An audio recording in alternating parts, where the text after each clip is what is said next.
update ng bayan. Maasahan anumang panahon.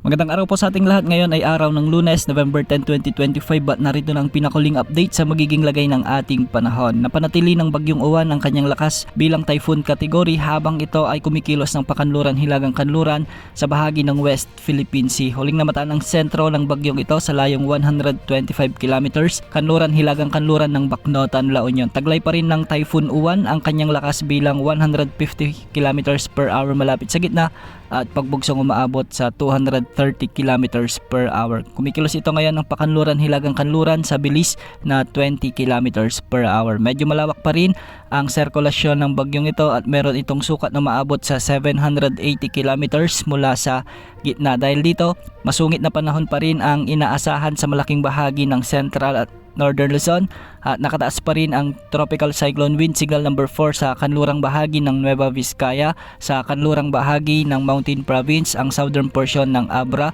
ang western portion ng Ifugao sa may Benguet, ang central at southern portions ng Ilocos Sur.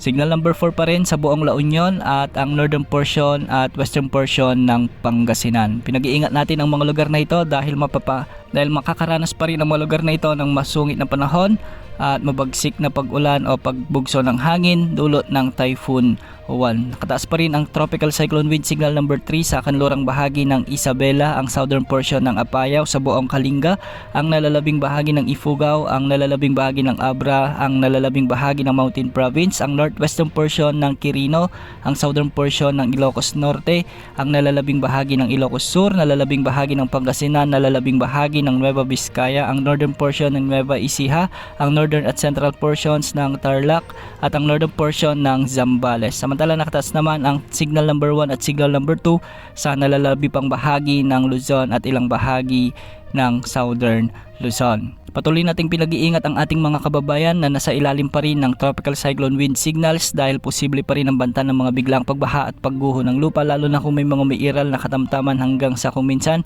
ay malalakas at matitinding pagbuhos ng ulan at malalakas na pagbugso ng hangin. Base sa latest forecast track ng Pag-asa ay magpapatuloy ang pagkilos ng bagyong Uwan ng pakanluran hilagang kanluran o pahilagang kanluran sa susunod na 12 oras.